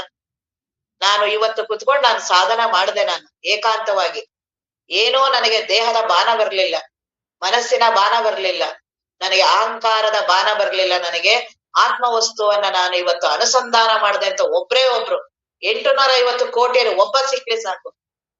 ಯಾರೂ ಮಾಡಲ್ಲ. ಬರೀ ಎಲ್ಲವೂ ಈ ಮೇಲ್ಗಡೆ ಮಾತಾಡಿ ಅಹಂಕಾರದ ಜೀವನ ಮಾತುಗಳಲ್ಲೇ ಇದ್ರಲ್ಲಿ. ಅದಕ್ಕೆ ಬ್ರಹ್ಮಜ್ಞಾನ ಆಗೋದಿಲ್ಲ. ಅದಕ್ಕೆ ಮಹಾತ್ಮರು ಬಹಳ ಎಚ್ಚರಿಕೆ, ಪದೇ ಎಚ್ಚರಿಕೆ ಮಾಡ್ತಿದ್ದಾರೆ. ಮುಕ್ತಿ ಸುಖ ಸಂಸಾರದೊಳುಂಟು, ಅಲ್ಲೇ ಇದೆ ನನಗೆ ಅಂತಾನೆ 24 ಗಂಟೆ ನಾವ್ ಅದ್ರಲ್ಲಿ ಇದೀವಿ. ಬಹಳ ಸುಖ ಇದೆ ಅದ್ರಲ್ಲಿ. ಬರೀ ಕೇಳೋದು, ಬರೀ ಅವ್ರ ಜೊತೆ ಮಾತಾಡೋದು, ಇವ್ರ ಜೊತೆ ಮಾತಾಡೋದು, ಜ್ಞಾನ ಇವ್ರ ಜೊತೆ ಮಾತಾಡೋದು. ಅದು ಇದನ್ನ ನಾವ್ ಮಾಡ್ತೀವಿ ಸಂವಾದ. ಯಾವ ರೀತಿ ಸಂವಾದ? ಮೊದ್ಲು ನನಗೆ ಅಂತರಂಗದ ಶೋಧನೆ ಇರ್ಬೇಕು, ನನಗೆ ಮೊದಲು ಮನನ ಇರ್ಬೇಕು. ಅಲ್ಲಿ ಸಂಶಯ ಬಂದ್ರೆ ಆಗ ಅವಾಗ ಅದ್ರದ್ದು ಚರ್ಚೆ ಮಾಡಿದ್ರೆ ಸರಿ. ನಾನಿನ್ನು ಶ್ರವಣವೇ ನನಗೆ ಸರಿಯಾಗಿಲ್ಲ, ಆಗ್ಲೇ ಆ ಮನನ ನಿಧಿಧ್ಯಾಸನ ಎಲ್ಲಾ ಮಾಡ್ತಿರ್ತೀನಿ, ಬರೀ ಹೊರಗಡೆ ಮಾತಾಡ್ತಿರ್ತೀನಿ. ಆ ಚರ್ಚೆಯಿಂದ ಮತ್ತೆ ಮೊದ್ಲೇ ಏನು ನನ್ನ ತಲೆಯಲ್ಲಿ ಆಗ್ಲೇ ಜ್ಞಾನದ ಬಗ್ಗೆ ತಿಳ್ಕೊಂಡಿರ್ತೀನಿ.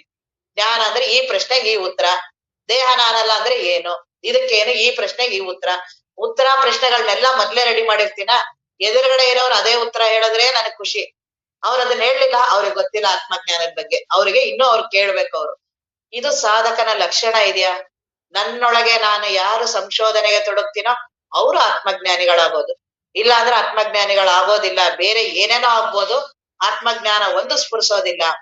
ಹಾಗಾಗಿ ಭುಕ್ತಿ ಸುಖಂ ಏನ್ 24 ಗಂಟೆ 5 ಇಂದ್ರಿಯಗಳನ್ನ ಬಳಸ್ತಾನೆ ಇರ್ತೀನಿ. ಎಲ್ಲರೂ ಬಳಸ್ತೀವಿ.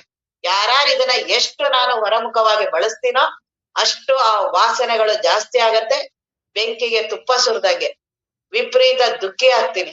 ಬಹಳ ಮನಸ್ಸು ಆ ವಾಸನೆಗಳಲ್ಲಿ ಎಲ್ಲಿವರೆಗೂ ನನಗೆ ದೇಹಾದಿಗಳು ಸಮರ್ಥ ಇರುತ್ತೋ, ಹೆಂಡತಿ ಮಕ್ಕಳು ಮನೆ ಇವೆಲ್ಲವೂ ಎಲ್ಲಿವರೆಗೂ ಚೆನ್ನಾಗಿರುತ್ತೋ ಅವುಗಳು ಬಹಳ ಅದ್ಭುತ ಅನ್ಸತ್ತೆ. ಆದ್ರೆ ಅವ್ದು ಆ ರೀತಿ ಇರೋದಿಲ್ಲ. ಅವೆಲ್ಲವೂ ಕ್ಷೀಣ ಆಗ್ತಾನೆ ಹೋಗುತ್ತೆ. ಕಿವಿ ತಾನೇ ಕೇಳೋದ್ ಕಡಿಮೆ ಆಗತ್ತೆ, ಆಗ ಗೊತ್ತಾಗತ್ತೆ ಎಷ್ಟು ದುಃಖಿ ಆಗ್ತೀನಿ ಅಂತ. ಕಣ್ಣು ತಾನೇ ಕಡಿಮೆ ಆಗ್ತಾ ಹೋಗುತ್ತೆ, ಆಗ ಗೊತ್ತಾಗತ್ತೆ ಎಷ್ಟು ದುಃಖಿ ಆಗ್ತೀನಿ ಅಂತ. ಮಾತೊಂದ್ ಮಾತ್ರ ಜೀವನ ಪರ್ಯಂತ, ಅದೊಂದು ನಾಲ್ಗೆ ಒಂದ್ ಮಾತ್ರ ಸವ್ಯಲ್ಲ. ಅದು ರುಚಿ ಮತ್ತೆ ಮಾತಾಡೋದು, ಈ ನಾಲ್ಗೆ ಮಾತ್ರ ಒಂದ್ ಸವ್ಯಲ್ಲ. ಬಾಕಿ ಎಲ್ಲಾ ಇಂದ್ರಿಯಗಳು ತಾನೇ ಕ್ಷೀಣ ಆಗ್ತಾ ಹೋಗುತ್ತೆ. ಚರ್ಮ ತಾನೇ ಸುಕ್ಕಾಗತ್ತೆ. ಈಗ ಏನ್ ಬಹಳ ಬಿಗಿಯಾಗಿ ಹಿಡಿದಿದೆ, ಬಹಳ ರೂಪವಾಗಿ ಏನ್ ಕಾಣಿಸ್ತಾ ಇದೆ ಮಾಡ್ತಾ ಇದೆ, ಮತ್ ಸ್ವಲ್ಪ ತಡಿಯುತ್ತೆ. ಈಗ ಯೌವನ ಇದ್ದಾಗ ಚಳಿ ಗಿಸ್ಲು ಎಲ್ಲಾ ತಡಿತಿರತ್ತೆ. ಮುಪ್ಪಾಗ್ತಾ ಪ್ರತಿಯೊಂದು ಕಷ್ಟ ಅನ್ಸಕ್ ಸ್ಟಾರ್ಟ್ ಆಗತ್ತೆ. ಒಂದ್ ಚಳಿನೂ ತಡೆಯೋದು ಬಹಳ ಕಷ್ಟ, ಒಂದ್ ಬಿಸಿಲು ತಡೆಯೋದು ಬಹಳ ಕಷ್ಟ. ಯಾಕೆ? ಅದರ ಗುಣನೇ ಆ ರೀತಿ ಇದೆ. ಈಗ್ಲೇ ಅದನ್ನ ಎಚ್ಚೆತ್ಕೊಂಡು ಅದ್ರ ಸವಾಸ ಬಿಟ್ರೆ, ಜ್ಞಾನ ಚಿಂತನ ಗುರುಗಳು ಹೇಳ್ತಾ ಇರೋದ್ರ ಕಡೆ ಬಹಳ ಲಕ್ಷ್ಯ ಕೊಟ್ರೆ ಆರಾಮಾಗ್ತೀಯ. ಇಲ್ಲಾಂದ್ರೆ ದೇವ್ರು ಬಂದು ಏನೂ ಕಾಪಾಡಲ್ಲ. ಆ ದೇವ್ರೇ ಗುರುಗಳ ರೂಪದಲ್ಲಿ ಬಂದ್ ದಿನಾ ಹೇಳ್ತಿದ್ದಾರೆ. ಇನ್ನೇನ್ ತಿರ್ಗಾ ದೇವ್ರು ಬಂದ್ ಪ್ರತ್ಯಕ್ಷ ಆಗಿ ಹೇಳ್ಬೇಕು ನಿನಗೆ? ಪ್ರತ್ಯಕ್ಷವಾಗಿ ಇನ್ನೊಂದ್ಸಲಿ ಬೇರೆ ಬಂದು ಉಪದೇಶ ಕೊಡ್ಬೇಕಾ?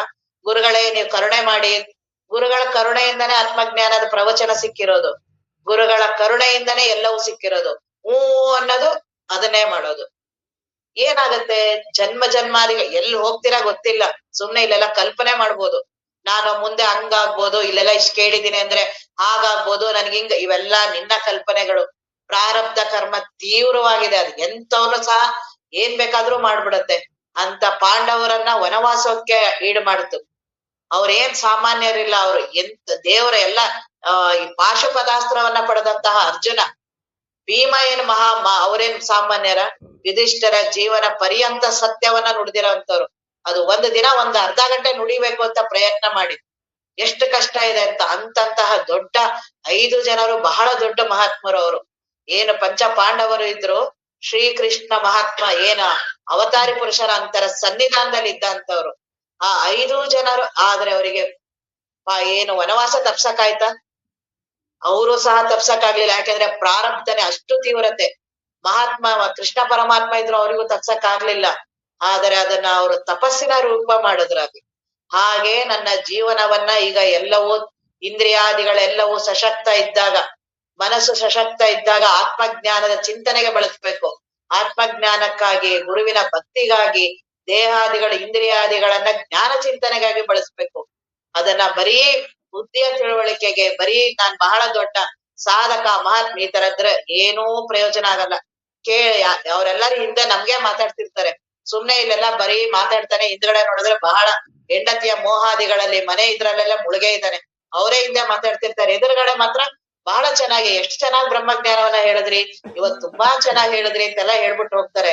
ಹಿಂದೆ ಅವರೇ ಮಾತಾಡ್ತಾರೆ. ಅವರು ಮಾತಾಡ್ಲಿ ಬಿಡ್ಲಿ, ನಾನೇ ಪ್ರಾಮಾಣಿಕವಾಗಿ ಇರ್ಬೇಕಲ್ಲ. ನಾನು ಏನ್ ಬ್ರಹ್ಮಜ್ಞಾನವನ್ನೇ ಬೋಧಿಸ್ತಾ ಇದ್ದೀನಿ, ಎಲ್ಲ ಹೇಳ್ತಿದ್ದೀನಿ. ನನ್ನ ಬದುಕು ಅದಕ್ಕಾಗಿ ನಾನು ಇಟ್ಟಿಲ್ದೆ ಇದ್ರೆ ಹೇಗಾಗತ್ತೆ? ಹಾಗಾಗಿ ಮೊದಲು ಬ್ರಹ್ಮಜ್ಞಾನದ ಚಿಂತನೆಗಾಗಿ ನಾನು ಸಾಧಕ ಆಗಿದ್ದೀನ. ಯಾರು ಸಾಧಕ ಆಗ್ತಾರೆ, ಮುಮುಕ್ಷುಗಳಾಗ್ತಾರೆ, ಅವರಿಗೆ ಈ ಜ್ಞಾನ ಚಿಂತನ ಅಳವಡೋದು. ಇದು ಹಾಡೋದಿಕ್ಕೆ ಮಾಡೋದಿಕ್ಕೆ ವ್ಯಾಕರಣಗಳು ಇದು ಆ ರೀತಿ ಅಲ್ಲ. ಇದು ಬ್ರಹ್ಮಜ್ಞಾನವನ್ನ ಅನುಭವಿಸ್ಬೇಕು. ಚಿಂತನಾಪರ ಗ್ರಂಥ ಇದು, ಜ್ಞಾನದ ಪರ ಇದು ಗ್ರಂಥ ಇರೋದು. ಇಲ್ಲಿ ಬರೀ ಗುರುಗಳು ಬೋಧಿಸ್ತಾರೆ, ಶಿಷ್ಯ ಅದನ್ನ ಅನುಭವಿಸ್ಬೇಕು. ಆ ರೀತಿ ಅನುಭವ ಬರ್ತಿಲ್ವಾ? ಅದಕ್ಕೆ ಏನೇನ್ ಮಾಡ್ಬೇಕು ಅದನ್ನ ಗುರುಗಳೆಲ್ಲರೂ ಹೇಳಿದ್ದಾರೆ. ಅದನ್ನ ನಿಜಗುಣರು ಬಹಳ ಚೆನ್ನಾಗಿ ಹೇಳಿದ್ದಾರೆ. ನಿನಗೆ ಯಾಕೆ ಆತ್ಮಜ್ಞಾನ ಆಗಲ್ಲ, ಯಾಕೆ ಮನನ ಬರಲ್ಲ ಅಂದ್ರೆ ಅದಕ್ಕೂ ಉಪಾಯ ಅವರು. ಹೊರಗಣ ವಿಷಯದ ಚಿಂತೆಯ ನುಡಿದು, ಹೊರಗೆಯ ವಿಷಯನ ಚಿಂತೆಗಳನ್ನ ಅಳದೇ ಇಲ್ಲ. ಹೊರಗಿನ ವಿಷಯಗಳನ್ನ ತೀವ್ರವಾಗಿ ಏನು ಪ್ರಜ್ಞೆ ಇಲ್ಲದೆ ನಾನು ಮಾಡ್ತೀನಿ. ಯಾರ್ದು ಮಾತ್ ಕೇಳೋದು, ಯಾರ್ದೋ ನೋಡೋದು, ಯಾರ್ದೋ ಕೇಳೋದು, ಏನು 5 ಇಂದ್ರಿಯಗಳಿದೆಯಲ್ಲ, 24 ಗಂಟೆ ಬರೀ ವಿಷಯ, ತಿನ್ನೋದು, ಮಾಡೋದು, ಮಾತಾಡೋದು, ಯಾವ್ದು ಬರೀ ಪ್ರಾಪಂಚಿಕ ವಿಷಯಗಳು. ಎಲ್ಲಿ ದೇವರ ವಿಷಯವನ್ನ ಮಾತಾಡ್ತೀವಿ? ಅದ್ರಲ್ಲೇ ಆ ಇವುಗಳಲ್ಲೇ ಇದನ್ನ ಒಂದ್ ಸ್ವಲ್ಪ ಅಲ್ಲೊಂದ್ ಸ್ವಲ್ಪ ಪ್ರವಚನ ಕೇಳ್ದೆ, ಇಲ್ಲೊಂದ್ ಸ್ವಲ್ಪ ಕೇಳ್ದೆ, ಇಲ್ಲ ಆ ಲಿಂಕಲ್ ಆಗಿದ್ದೆ, ಇಲ್ಲ ಅಷ್ಟ್ರಿಂದ ನನ್ನ ಯಾವ್ದಾದ್ರು ಸುಖ ದುಃಖ ಹೋಗಿದೆ ಅಂತ ನಾನೇ ಪರೀಕ್ಷೆ ಮಾಡ್ಕೋಬೇಕು. ನಾನು ಇಷ್ಟು ದಿನ ಏನು ಕೇಳ್ತಾ ಇದ್ದೀನಿ, ಮಾಡ್ತಾ ಇದ್ದೀನಿ, ಜ್ಞಾನ ಚಿಂತನೆಗೆ ಇಟ್ಟಿದ್ದೀನಿ ಅಂತಿದ್ದೀನಲ್ಲ, ನನ್ನ ಬದುಕಿನಲ್ಲಿ ಅದು ಎಷ್ಟು ಪರಿಣಾಮ ಆಗಿದೆ ಅಂತ ನಾನೇ ಸಂಶೋಧಕ ಆಗ್ಬೇಕು. ಹೊರಗಡೆಯವರಲ್ಲ, ನನಗೆ ನಾನೇ ಸಂಶೋಧಕ. ಯಾರು ತನಗೆ ತಾನೇ ಸಂಶೋಧಕರಾಗ್ತಾರೋ ಅವರಿಗೆ ಮಾರ್ಗದರ್ಶನ, ಅವರಿಗೆ ಈ ಆತ್ಮಜ್ಞಾನದ ಏನೀಗ ಆತ್ಮಾನುಸಂಧಾನ ಹೇಳ್ತಿದಾರಲ್ಲ ಅಂತವ್ರಿಗೆ ಆಗತ್ತೆ. ಇನ್ನೂ ನನ್ನ ಬದುಕು ಬರೀ ಇಂದ್ರಿಯಗಳಲ್ಲೇ ಆ ವಿಷಯಾಸಕ್ತಿಗಳಲ್ಲೇ ಮುಳುಗಿರುತ್ತಲ್ಲ, ಈ ಚಿಂತನ ಬರೋದಿಲ್ಲ. ಇವೆಲ್ಲವೂ ಜ್ಞಾನ ಚಿಂತನ ಅತ್ಯಂತ ಶ್ರೇಷ್ಠ. ಮುಗಿತು ಬದುಕು, ಅಲ್ಲಿ ಇನ್ನ ಬದುಕಿಲ್ಲ, ಅಲ್ಲಿ ದೇಹಾದಿಗಳಿಲ್ಲ, ಅಲ್ಲಿ ಹೆಣ್ಣು ಗಂಡು ಜಗತ್ತು ಭವಬಂಧನ ಏನು ಹುಟ್ಟು ಸಾವುಗಳು ಇವೆಲ್ಲ ಇದೆಯಲ್ಲ, ಅದರ ಸ್ಪರ್ಶವೇ ಇಲ್ಲ. ಆ ರೀತಿಯಾದ ಅನುಭವವನ್ನ ಪಡಿಬೇಕು. ನಾನು ಇಲ್ಲಿ ದೇಹ ನಾನು, ಹೆಣ್ಣು ನಾನು, ಇಂಥ ಮನೆಯವ್ರು ನಾನು, ಹೆಂಡತಿ ಮಕ್ಕಳು ನಾನು, ನನಗೆಲ್ಲಾ ಇದಾರೆ, ಕರ್ತವ್ಯ ಕರ್ಮಗಳು ಇವನ್ನೆಲ್ಲಾ ಮಾಡ್ತಿದ್ದೀನಲ್ಲ, ಅದ್ರಲ್ಲೇ 24 ಗಂಟೆ ಮುಳುಗಿರ್ತೀನಿ. ಅದ್ರಲ್ಲೇ ಒಂದ್ ಸ್ವಲ್ಪ ಜ್ಞಾನದ ಮಾತು ಮಾತಾಡ್ತಿರ್ತೀನಿ. ಎಷ್ಟು ಅರಮರಳಿದೀವಲ್ಲ ನಾವು, ನಾನೇ ಮೋಸ ಮಾಡ್ಕೊತಿದ್ದೀನಲ್ಲ. ಅದಕ್ಕೆ ಅವ್ರು ವಿವೇಕಾನಂದರು ಅಂತಾರೆ, ಎಲ್ಲಿ ಹುಡುಕ್ತೀಯ ಬ್ರಹ್ಮಜ್ಞಾನನ, ಎಲ್ಲಿ ಹುಡುಕಕ್ ಹೋಗ್ತಿದ್ಯಾ? ನಿನ್ನಲ್ಲೇ ಇರುವಂತಹ ನೀನೇ ಆತ್ಮ ವಸ್ತುವನ್ನ ಅಲ್ಲೇ ಅದರ ಸಾನ್ನಿಧ್ಯದಲ್ಲಿ ಅದರ ಆಧಾರದಲ್ಲೇ ಇದೆಯಾ. ಆದರೆ ಇವುಗಳನ್ನ ಬಿಡು, ನಿನಗೆ ನೀನೇ ಮೋಸವು, ನೀನೇ ಮೋಸ ಮಾಡ್ಕೊತಿದ್ಯಾ. ಯಾರು ಮಾಡ್ತಿಲ್ಲ ಜಗತ್ತಲ್ಲಿ. ಗುರುಗಳು ಬಂದು ಎಷ್ಟ್ ಕಣ್ಣು ತೆರೆಸ್ತಿದಾರೆ, ಅದ್ ನಿನಗ್ ನೀನೇ ಮೋಸ ಮಾಡ್ಕೊತಿದ್ಯಾ. ಬಿಡು, ನಿನಗೆ ನೀನೇ ಮೋಸವು, ಕೈ ಬಿಡು ಪಾಶಗಳ, ಇವುಗಳನ್ನೆಲ್ಲಾ ಬಿಡು, ಇಂದ್ರಿಯಗಳನ್ನ. ಏನ್ ತೀವ್ರವಾಗಿ ಬಹಿರ್ಮುಖ ಆಗಿದೆಯಲ್ಲ, ಏನು ಜ್ಞಾನ ಚಿಂತನೆಗೆ ಸಮಯನೇ ಸಿಗ್ತಾ ಇಲ್ಲ. ಇವನು ಹೆಂಗೆ ಮುಮುಕ್ಷ ಆಗ್ತಾನೆ? ನನಗೆ ಸಮಯನೇ ಇಲ್ಲ. ಇವತ್ ನನಗೆ ಎಚ್ಚರನೇ ಆಗ್ಲಿಲ್ಲ, ಇವತ್ ನನಗ್ ಜ್ಞಾಪಕನೇ ಬರ್ಲಿಲ್ಲ. ಹೇಗೆ ಇವನು ಹೆಂಗೆ ಪಾರಾಗೋದಾದ್ರು ಹೇಗೆ ದೇಹದ ಅಭಿಮಾನದಿಂದ ಇವನು ಪಾರಾಗೋದು ಹೇಗೆ? ಮನಸ್ಸು ನಾನಲ್ಲ, ದೇಹ ನಾನಲ್ಲ ಅನ್ನೋನು ಹೇಗೆ? ದೇಹದ ಕೆಳಗೆ ವಿಪರೀತವಾಗಿ ಮನಸ್ಸು ಕೆಳಗ್ ಬಂದಿದೆ. ಇಂಥದ್ದನ್ನ ನೀನು ಜ್ಞಾನ ಮನಸ್ಸನ್ನ ಮಾಡೋದು ಯಾವಾಗ? ಹಾಗಾಗಿ ಸಾಧಕ ಆಗಿರೋನು ತನ್ನನ್ನ ತಾನು ಪ್ರಾಮಾಣಿಕವಾಗಿ ಆತ್ಮ ಸಾಧನೆಗಾಗಿ ಜ್ಞಾನ ಚಿಂತನೆಗಾಗಿ ಇಡಬೇಕು. ನೋಡು ಸ್ವಲ್ಪ ಅನಿತ್ಯದ ಕಡೆ. ಎಲ್ಲರೂ ಹೋಗಿರೋದನ್ನ ನೋಡಿದ್ಯಾ ನೀನೆ? ಯಾರ್ಯಾರು ನೀನನ್ನು ಬಹಳ ತುಂಬಾ ಪ್ರೀತಿಸ್ತಿದೆ ಅವ್ರು ಆಗ್ಲೂ ಹೋಗ್ತಾರೆ, ಇಲ್ಲ ಅವ್ರು ಇರ್ತಾರೆ, ನೀನೇ ಹೊರಟೋಗ್ತೀಯ. ಯಾವುದು ಮನೆ, ಹೆಂಡತಿ, ಮಕ್ಕಳು ಎಲ್ಲ ಗುರುಗಳು ಎಲ್ಲ ಕಷ್ಟದಲ್ಲೇ ಬರ್ತಾನೆ. ಮೊದ್ಲು ಬಂದಾಗ ಪ್ರವಚನಕ್ಕೆ ಬಂದಾಗ ಬಹಳ ತೀವ್ರವಾದ ಕಷ್ಟದಲ್ಲೇ ಬರ್ತಾನೆ. ತುಂಬಾ ಹೆಂಡತಿಗೆ ಹುಷಾರಿಲ್ಲ, ಮಕ್ಕಳು ಹಿಂಗೆ, ಮಕ್ಕಳ ಕಾಟ, ಮಕ್ಕಳು ಹಂಗಂತಿದ್ದಾರೆ ಹಿಂಗಂತಿದ್ದಾರೆ, ನಿದ್ರೆ ಬರ್ತಿಲ್ಲ, ದೇಹ ಬಹಳ ಆಗಿದೆ ಹೀಗಿದೆ ಅಂತ ವಿಪರೀತವಾಗಿ ಸಂಸಾರದ ದುಃಖದಲ್ಲೇ ಬರ್ತಾನೆ. ಗುರುಗಳು ಹೇಳಕ್ ಪ್ರಾರಂಭ ಮಾಡ್ತಾರೆ, ಅವಾಗ ಇವನಿಗೆ ಆರಾಮಾಗಕ್ ಪ್ರಾರಂಭ ಆಗುತ್ತೆ. ಆರಾಮ ಆದ ತಕ್ಷಣ ಅದ್ರಲ್ಲೇ ಹೊರಟೋಗ್ತಾನೆ.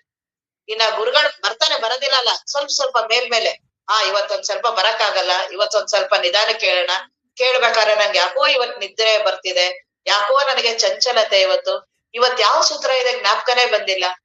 ಈ ರೀತಿಯಾದ ಮನಸ್ಸಿಗೆ ಹೇಗೆ ಆತ್ಮಾನುಭವ ಆಗತ್ತೆ? ಏನ್ ಆತ್ಮಾನುಭವ ಅಷ್ಟು ಸುಲಭನ? ಸಿದ್ದೇಶ್ವರ ಸ್ವಾಮೀಜಿ ಅವರ ಬದುಕನ್ನ ನೋಡಿ, ಅವ್ರಿಗೆ ಏನ್ ಬೇಕಾಗಿತ್ತು ಸಾಧನ? ಎಷ್ಟು ಶತಮಾನದ 100 ವರ್ಷಕ್ಕೆ ಬರುವಂತ ಸಂತರು, ಅವರ ಬದುಕು ಹೇಗಿತ್ತು? ಅದ್ರಲ್ಲಿ ಅಷ್ಟು ಮಾಡಕ್ಕಾಗಿಲ್ಲ. 1% ಆದ್ರೂ ಮಾಡ್ಬೇಕಲ್ಲ ನಾವು, ಒಂದ್ ಸ್ವಲ್ಪನಾದ್ರು ಮುನ್ನಡಿಬೇಕಲ್ಲ. ಎಲ್ಲಾ ಅನುಕೂಲ ಮಾಡ್ಕೊಟ್ಟಿದ್ದಾರೆ. ಯಾವ್ದು ಗುರುಗಳು ನಮ್ಗೆ ಅದೇ ಅಂತಿದ್ರು, ಅಪ್ಪ ನಮ್ಗೆ ಬ್ರಹ್ಮಜ್ಞಾನ ಕಷ್ಟ ನಮ್ಗೆ ಅಂದ್ರೆ ಮೊದಲನೇ ಹಾಗೆ ನೀವು ನೋಡೋಗಿ ರಾಮ ಆಗ್ಲಿ ಕೃಷ್ಣ ಎಲ್ಲ ವನವಾಸವನ್ನ ಅನುಭವಿಸಿದ್ರು. ಎಲ್ಲಾ ಚಿಕ್ಕ ಚಿಕ್ಕ ಹುಡುಗರು ಮನೆಯನ್ನ ಬಿಟ್ಟು ಬಾಲಕರು, ಏನು 8-10 ವರ್ಷದ ಬಾಲಕರು ಗುರುಗಳನ್ನ ಹರಿಸ್ತಾ ಹೊರಟ್ರು. ನಿಮ್ಗೆ ಅದೇನೋ ಸಮಸ್ಯೆ ಇಲ್ಲ, ಎಲ್ಲಿ ನೀವು ಕೂತಿದ್ದೀರಾ ಎಲ್ಲಿದ್ದೀರಾ ಅಲ್ಲೇ ಜ್ಞಾನ ಬರ್ತಿದೆ ನಿಮಗೆ ಅಂತ ಗುರುಗಳ ಸಂಶೋಧನೆ ಹೊರಟಿದ್ದೀರಾ ಒಂದು ದಿನನಾದ್ರು? ಅಲ್ಲೇ ಎಲ್ಲಿ ಕೂತಿದ್ದೀರಾ ಅಲ್ಲೇ ನಿಮ್ಗೆ ಎಲ್ಲಾ ಅನುಕೂಲವನ್ನ ಮಾಡಿದ್ದಾರೆ. ಇಂದ್ರಿಯಗಳೆಲ್ಲವೂ ಮೊದಲು ಆಹಾರಕ್ಕೆ ಬಹಳ ಪರದಾಟ. ಒಂದೊತ್ತು ಊಟ ಸಿಗೋದಿಕ್ಕೆ ಎಷ್ಟು ದಿನ ಪೂರ್ತಿ ದಿನ ಕೂಲಿ ಮಾಡ್ತಿದ್ರು, ಆದ್ರೂ ಅವ್ರಿಗೆ ಸಿಕ್ತೋ ಇಲ್ವೋ ಗೊತ್ತಿಲ್ಲ. ಆಹಾರಕ್ಕಾಗೆ ಬದುಕೆಲ್ಲ ಇಟ್ಟಿದ್ರು. ಬಹಳ ಕಷ್ಟ. ಆಗ ಏನೋ ಒಂದು ಒಣ ರೊಟ್ಟಿ ಇದು ಸಿಕ್ಕಿದ್ರೆ ಸಾಕು, ಅಷ್ಟು ಸಿಕ್ಕಿದ್ರೆ ಸಾಕು ನಾವು ಸಾಧನೆ ಮಾಡ್ತೀವಿ ಅಂತಿದ್ರು. ರಾಮತೀರ್ಥರ ಜೀವನವನ್ನ ಓದಿ ಸಾಧಕರು ಅಂತಿದ್ರು ನಮ್ಮ ಅಪ್ಪವರು. ರಾಮತೀರ್ಥರು ಅತ್ಯಂತ ಶ್ರೇಷ್ಠ ಬ್ರಹ್ಮಜ್ಞಾನಿಗಳು. ಅವರು ಬಹಳ, ಅವರಿಗೆ ಗಣಿತ ಅಂದ್ರೆ ಬಹಳ ಪ್ರೀತಿ. ಅವರಿಗೆ ಗಣಿತದ ಬಗ್ಗೆ ಅವರಿಗೆ ಬಹಳ 100ಕ್ಕೆ 100 ತಗೋತಾ ಇರ್ತಾರೆ ಅವ್ರ ಅಕ್ಕ. ಅವ್ರಿಗೆ ಅಧ್ಯಯನ ಮಾಡ್ಬೇಕು, ಬಹಳ ಚೆನ್ನಾಗಿ ಓದ್ಬೇಕು ಅಂತ. ಆದ್ರೆ ಅವ್ರ ತಂದೆ ಇಲ್ಲ, ನೀನು ಮದ್ವೆ ಆದ್ರೆ ಮಾತ್ರ ನಾನ್ ನಿನಗೆ ಓದಿಸ್ತೀನಿ, ದುಡ್ಡು ಕೊಡ್ತೀನಿ ಅಂತ.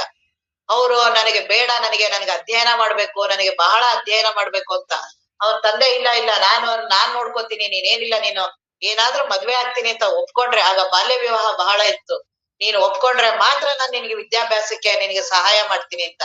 ಆಮೇಲೆ ಆಯ್ತು, ಇನ್ನೇನು ಇವ್ರಿಗೆ ಬಹಳ ಅಧ್ಯಯನ. ರಾತ್ರಿ ಎಲ್ಲಾ ಕುತ್ಕೊಂಡು ಅವ್ರಿಗೆ ಸಣ್ಣದೊಂದ್ ದೀಪ ಇರುತ್ತೆ, ಆ ಸಣ್ಣ ದೀಪದಲ್ಲೇನೆ ಅವ್ರು, ಅದಕ್ಕೂ ಎಣ್ಣೆ ಇರೋದಿಲ್ಲ, ಅದಕ್ಕೋಸ್ಕರ ಅವ್ರು ಬಹಳ ಕಷ್ಟ ಪಾಠವನ್ನ ಮಾಡಿ ಮಕ್ಳಿಗೆ, ಅದ್ರಿಂದ ಅವ್ರಿಗೆ ಏನಾದ್ರು ಫೀಸ್ ಸಿಗುತ್ತೆ, ತಾವೇ ಅಧ್ಯಯನ ಮಾಡ್ತಾರೆ, ಅದರಿಂದ ಸ್ಕಾಲರ್ಶಿಪ್ ಬರ್ತಿರತ್ತೆ. ಆ ದುಡ್ಡಲ್ಲೇ ಅವ್ರು ಅದಕ್ಕೆ ಸೀಮೆ ಎಣ್ಣೆಯನ್ನ ತಗೊಂಡು ರಾತ್ರಿ ಎಲ್ಲ ಓದೋದಂದ್ರೆ ಅವ್ರಿಗೆ ಬಹಳ ಇಷ್ಟ. ಅಷ್ಟು ಅವ್ರು ಅದು ಬಹಳ ಕಷ್ಟ. ಊಟಕ್ಕಿಲ್ಲ ಅವ್ರಿಗೆ ಒಂದ್ ಲೋಟ ನನ್ಗೆ ಹಾಲಿದ್ರೆ ಸಾಕು ಅಂತ. ಹಾಲ್ ಕಂಡ್ರೆ ಅವ್ರಿಗೆ ಪಂಚಪ್ರಾಣ, ಅದೇ ಸಿಕ್ತಿರಲ್ಲ ಅವ್ರಿಗೆ.